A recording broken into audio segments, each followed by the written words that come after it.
Yo mga choy, it's a good day. Babiyahin na naman tayo ngayong araw kasama si Snoopy. At hindi na nga tayo pa pwedeng mag-video habang nagmamaneho dahil baka mabigyan tayo ng 5K. At sa araw-araw na matumal pa rin ang mga biyahe natin, madaragdagan pa na sakit sa ulo ba. Pero huwag kayong mag-alala at hindi kami magkasama ni Snoopy dito. Baka ganito na kasi yung mga video natin sa mga susunod na araw ba. Dahil hindi na nga pwede. Pero sana mabigyan nila tayo ng tamang linaw sa proseso. Papaano o ano yung mga dapat gawin para makapagbigay tayo ng inspira at saya. Good vibes ba sa ating mga pasahero. Dahil sa totoo lang mga choy, simula nung gumawa tayo ng mga video bilang jeepney driver nagulat ako dahil may mga na-inspire tayo at may mga nakaka-relate sa ating mga ginagawa sa araw-araw. May mga nagme-message nga sa akin dati o nagko-comment na hirap ang buhay nila noon at nagpapasalamat sila sa kanilang butihing ama na dati ring jeepney driver na nagsumika para mapag-aral sila hanggang sa makapagtapos. O diba? Ang lakas kong mga konsensya. Joke lang. Ano lang anon? Akala mo nagano mo rin. Kaya sa ngayon limitado talaga yung paggawa natin ng mga video sa biyahe mga choy. Palisal muna tayo. Wala tayong mga pasero. Siya sabi yung mahirap. Ayun, pa-shoutout daw. Ma'am. Oo ba? Shoutout sa mga kaibigan natin sa refill at sa mga gasolina na may pa-discount na 10 piso kada litro sa aming mga PUJ driver Maraming salamat sa inyong lahat. At magpapatuloy pa rin tayo sa pagbablog mga choy nang hindi na nga lang nakatapat sa atin yung camera habang nagmamaneho. Shoutout nyo. Shoutout kay Laika Bandiban mo! Edwin Ramolete! Shoutout sa Edwin! Nakapalaw po kami! Aral kayo mabuti. Aral kayo. Thank you po! Thank you po! Sanayin na lang muna natin dito sa terminal o kaya sa garahe. O kaya naman habang kumakain tayo ng paborito nating pastil ang paggawa ng mga video. Kaya pasewin natin lagi dito sa pilan si Snoopy no. Tapos pasuotin natin ang mascot. Tingin nyo mga choy. Hanggang dito na lamang mga choy at sa susunod ulit mag-iingat kayo palagi.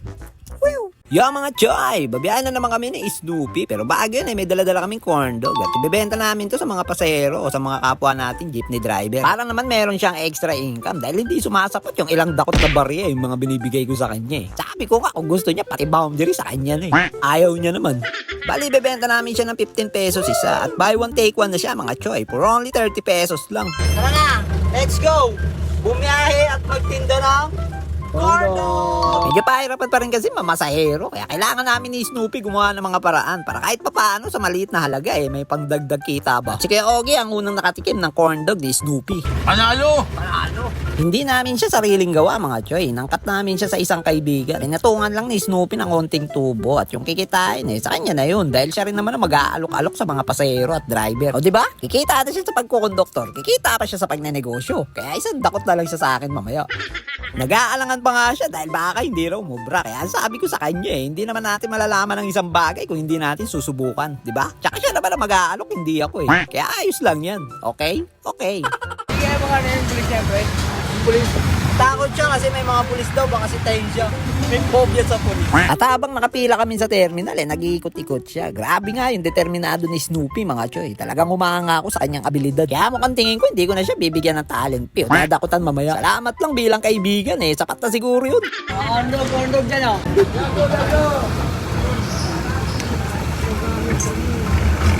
Kamukha nito sa terminal puno kami ng pasahero. Pero pabalik dadalawa lang yung sakay na. Tapos sa sulok pa yung bang handa kaming iwanan anumang oras. Kaya madalas talaga ginagapang namin ni Snoopy pabalik. Para kahit papaano may pangbawi man lang sa pandisel. Hindi pa rin kasi ganun ka-stable yung presyo ng petrolyo. Pero ganun pa man nagpapasalamat tayo sa mga oil companies na may subsidy 10 pesos discount kada litro. Malaki-laking bagay rin yun Pagkatapos balik na naman kami ng terminal ni Snoopy. Dito na lang kami talaga umaasa halos ng pasahero Lalo na kapag ganitong rush hour. Madalas dagsana yung mga pasahero sa pilahan Kaya sinisikap namin agad na makabalik. Tambahan na lang ba kapag nakatsyempo pabalik din ng terminal.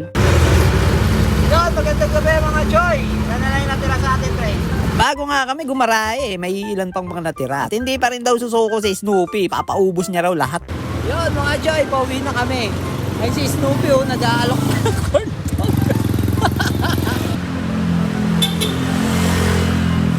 May natira pa na ilang piraso Benta niya ba? Bumili pre, bumili. Pagkaisa tayo pre, alam. Nahirapan man si Snoopy sulit naman dahil doble yung kinita niya. At ang masasabi nga raw niya masarap daw ang ulam nila ngayong gabi. Sold out na mga choy. Tapos na kami ni Snoopy. Dumiskarte sa kalsada. Bukas ulit.